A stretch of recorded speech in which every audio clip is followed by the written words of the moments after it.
Shalom, vous tous qui me suivez à travers Horeb TV, la tour de l'espoir. Que mon Dieu vous bénisse. Notre thème aujourd'hui, c'est l'alarme de Dieu. Je vais lire pour vous la Bible dans le livre de Deutéronome 28, 58 à 63.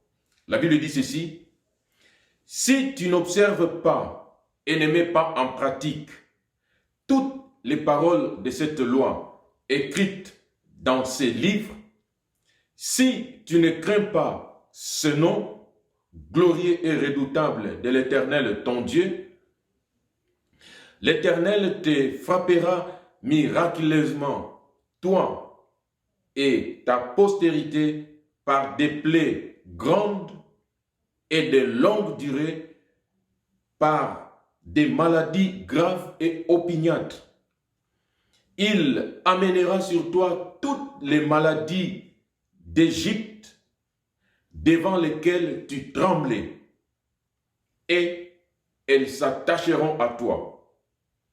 Et même l'Éternel fera venir sur toi jusqu'à ce que tu sois détruit toutes sortes de maladies et de plaies qui ne sont point mentionnées dans le livre de cette loi. Après avoir été aussi nombreux que les étoiles du ciel, vous ne resterez qu'un petit nombre, parce que tu n'auras point obéi à la voix de l'Éternel ton Dieu. De même que l'Éternel prenait plaisir à vous faire du bien et à vous multiplier, de même l'Éternel prendra plaisir à vous faire périr et à vous détruire. Et vous serez arrachés du pays dont tu vas entrer en possession. Telle est la parole du Seigneur. Nous vivons un moment historique dans la vie de l'Église. Avec le fléau que connaît l'humanité, j'aimerais m'adresser à vous qui me suivez, à vous surtout chrétiens.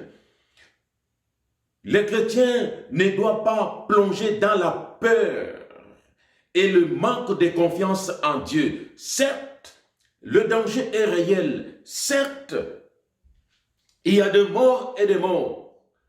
Mais laisse-moi te dire ceci, mon bien-aimé. Toi qui as toujours cru en Dieu, le juste a toujours un refuge sûr. Le chrétien doit être conforté dans sa foi en se basant sur la parole de Dieu. La Bible ne dit-elle pas que 1000 tombent à ta gauche, que 10 000 tombent à ta droite, toi tu ne seras pas atteint? C'est pour des moments comme ceux-ci que les chrétiens doivent mettre leur foi en Dieu, se sentir heureux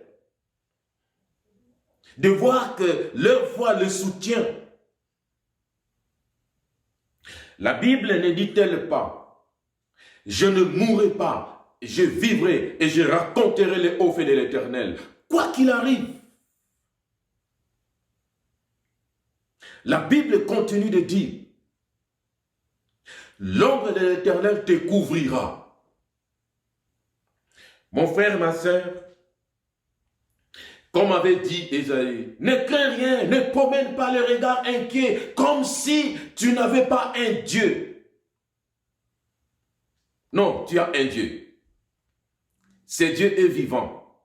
Ce Dieu est au contrôle de toutes choses. Ce Dieu a ta vie entre ses mains.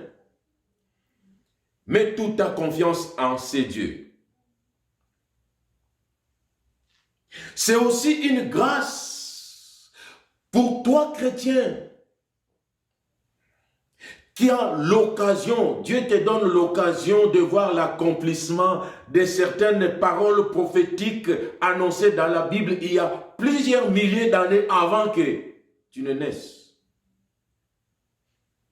Beaucoup de gens dans la Bible cherchaient à vivre l'accomplissement des prophéties, l'accomplissement de la parole de Dieu, mais ils ne l'ont pas vécu. Toi et moi, nous vivons l'accomplissement de certaines paroles bibliques. Nous devons nous sentir heureux. Même si c'est pénible, même si c'est douloureux, mais je peux me dire avec assurance que la religion dans laquelle je suis, c'est une religion sûre, véridique. Parce que je suis en train de voir l'accomplissement de ce que mon Seigneur m'avait promis. Vous savez, pour les chrétiens, vous savez mes bien-aimés, les chrétiens ne doivent pas s'étonner comme le païen avec le Covid-19, comme s'il n'était pas prévenu, comme si c'était une chose nouvelle pour lui. Le chrétien devrait par contre dire, je le savais que ça devrait arriver. Et il arrivera encore des choses plus grandes et plus horribles que ce que nous connaissons. Parce que le Seigneur a bien pris le soin de prévenir le chrétien. Ça, ce n'est qu'une des choses qui s'accompliront.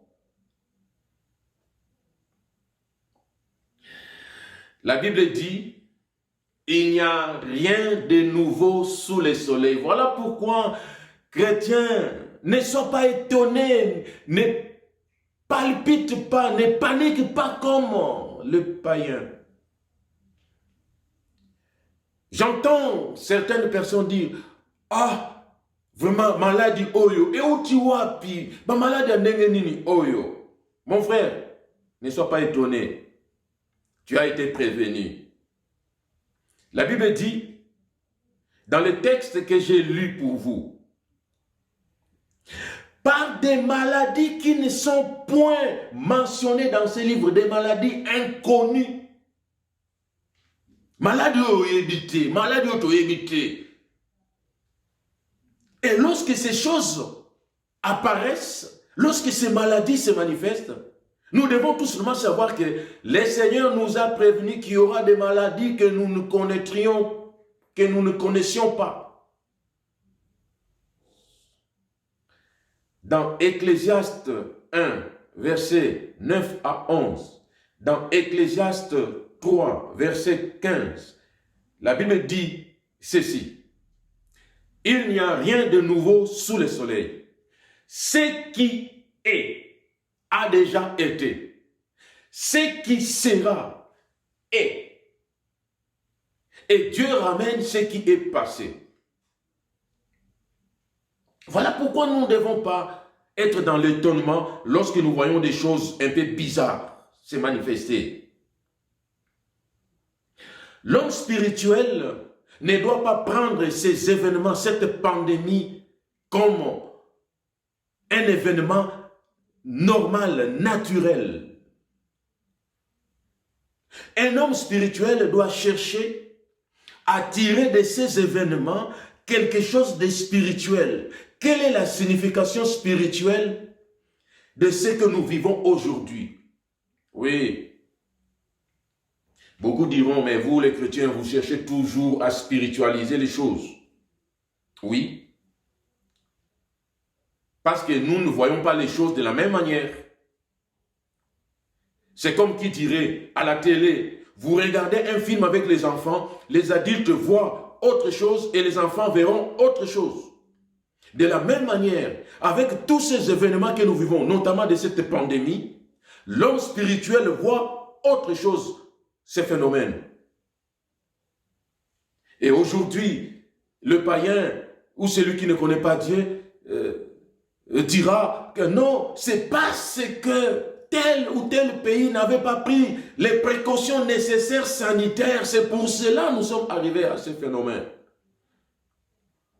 L'homme de la science va chercher toujours à expliquer d'une manière de la science. Oui, je n'en disconviens pas, mais laissons vous dire ceci. Il y a quelqu'un qui est au-dessus de la science. Et je vais vous le dire.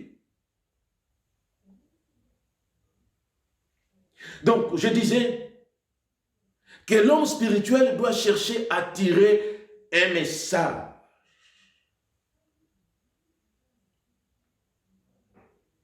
La Bible dit, dans le texte que j'ai lu pour vous, si tu n'observes pas et ne mets pas en pratique toutes les lois qui sont inscrites dans ce livre, je te frapperai par toutes sortes de maladies. Les maladies d'Égypte que tu ne connaissais pas, que tu ne connais pas. Aujourd'hui, cette pandémie, c'est une alarme que Dieu fait retentir, que Dieu sonne. C'est un signe que Dieu donne à l'humanité pour qu'elle soit avertie, alertée sur les dangers de l'avoir abandonné.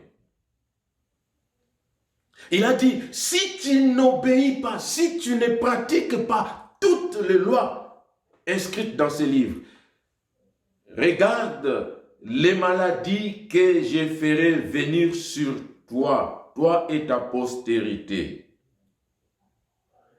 Vous savez, Dieu est capable de confondre l'humanité. Dieu est capable de faire agenouiller le monde, même le puissant. Et cela en un clin d'œil. Voilà pourquoi nous avons besoin de nous tourner vers celui qui a tout créé et qui a tout entre ses mains.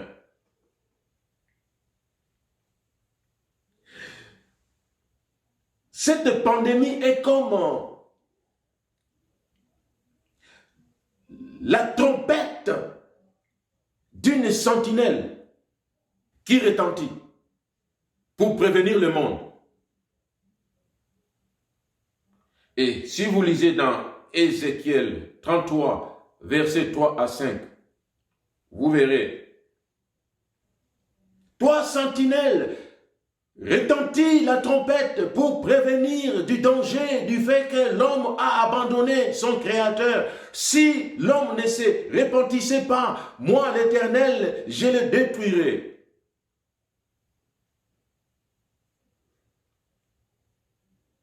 Avec la connaissance des choses de Dieu que j'ai, avec la foi que j'ai, je peux dire que cette pandémie n'est rien d'autre que l'alarme de Dieu qui retentit pour prévenir l'homme du danger. Vous savez, lorsque vous êtes dans un bâtiment, je ne sais pas, au 3e, 10e étage et que vous entendez sonner une alarme, les réflexes normaux, les réflexes d'un homme conscient est de chercher vite la porte de sortie. Et se mettre à l'abri. Voilà pourquoi je peux vous dire qu'en ce moment où Dieu fait retentir cette sonnette d'alarme dans l'humanité, c'est le moment où chacun de nous doit chercher à se sauver de là où il est pour trouver refuge auprès de Dieu, les créateurs. Pour toi, quelle est la signification de cette pandémie?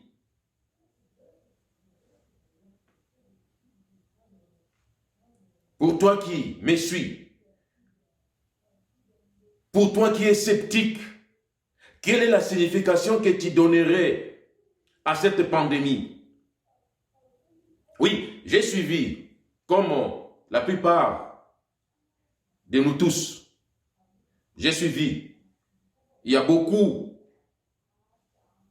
qui polémiquent sur l'origine de cette pandémie. Et laissez-moi vous dire 2 ou 3 mots. Il y a ceux qui disent que non, si nous sommes arrivés aujourd'hui à cette pandémie, c'est parce qu'à l'origine, il y a un pays qui, du fait de n'avoir pas pris des précautions sanitaires ou du fait que ces pays consomment du gibier, que nous sommes aujourd'hui arrivés à cette pandémie. Il y a d'autres qui disent c'est un poison bien fabriqué, produit par les grandes puissances pour se faire de l'argent derrière la vie des gens. Laisse-moi te dire ceci, je te ramène dans ton propre raisonnement. Un poison peut être contagieux? Point d'interrogation. Je ne suis pas du domaine médical, mais je ne pense pas qu'un poison est contagieux.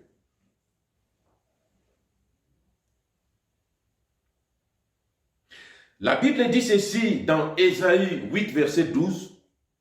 N'appelle pas conjuration ce que le peuple appelle conjuration. C'est-à-dire, n'appelle pas complot ce que tout le monde appelle comme complot. Pour moi, je ne vois aucun complot dans cette pandémie, mais je vois un signal de Dieu. Je vois une alarme de Dieu qui retentit pour réveiller la conscience de l'homme, pour réveiller la conscience de l'humanité, d'avoir oublié l'Éternel, créateur de toutes choses. Mon frère, ma sœur, ce n'est pas le moment de chercher qui est coupable. C'est le moment où le monde doit faire bloc pour faire face à cet ennemi commun, le Covid-19. Et pour cela, oui, j'encourage et je soutiens tous ces scientifiques qui cherchent des solutions. Mais nous ne devons pas oublier, chacun à son niveau doit chercher la solution à ces problèmes, à cette pandémie. Et pour toi, chrétien qui me suis, c'est le moment de retourner auprès de ton Dieu. C'est le moment d'implorer sa faveur. C'est le moment de le supplier. Afin que, si possible, qu'il puisse écourter la durée de cette pandémie. À cause même de ses élus. Ce n'est pas le moment de pointer qui que ce soit du doigt. Mais c'est le moment de prier et d'implorer sa grâce. Vous savez, Dieu fait du monde tout ce qu'il veut. Et toi qui dis que c'est tel ou tel pays qui est à l'origine de ce phénomène, toi qui pointes du doigt telle grande puissance dans cette théorie complotiste,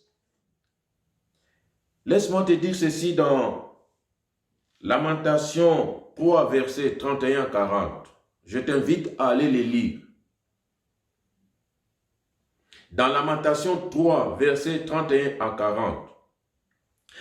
Il n'y a rien qui arrive sur la terre sans que l'Éternel ne l'ordonne, sans que l'Éternel ne le permette. Il n'y a rien qui échappe au contrôle de Dieu sur cette terre. Tout ce qui arrive sur cette terre, rien n'échappe à Dieu. Voilà pourquoi, moi, je me permets de te le dire, je ne condamne ni le pays qui a été à l'origine de ces virus, du fait qu'ils consomment du gibier, ni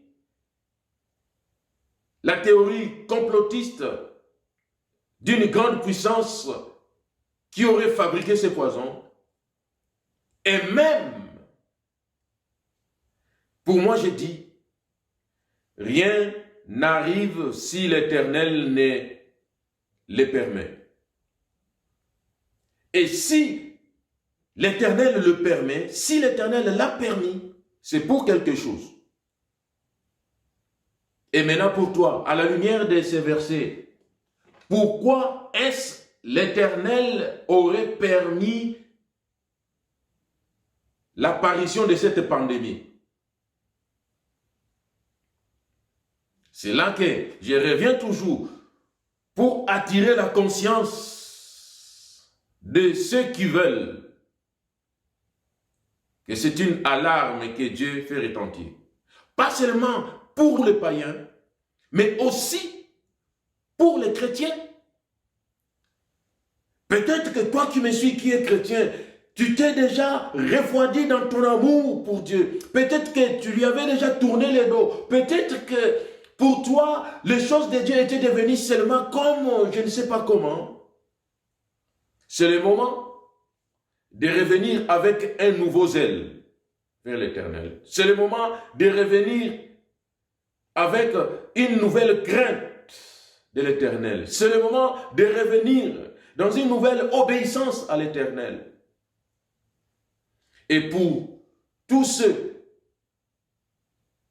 qui ne connaissent pas Dieu, c'est le moment de faire le premier pas, d'étendre la main vers ce Dieu qui fait retentir son alarme pour te sauver. Il ne veut pas que tu meurs, il ne veut pas que tu ailles enrichir l'enfer, mais il veut te sauver. Car ce que Dieu veut, c'est que tout le monde les connaisse et parvienne au salut. Je vais terminer.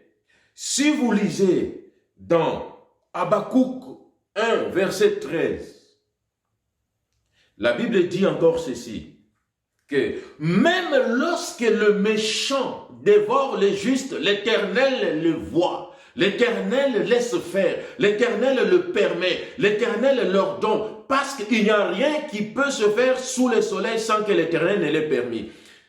Mon frère, ma soeur, ce n'est pas là l'objet de l'exhortation. Mais j'aimerais tout simplement vous faire comprendre que rien ne se fait sous le soleil si l'Éternel ne le permet.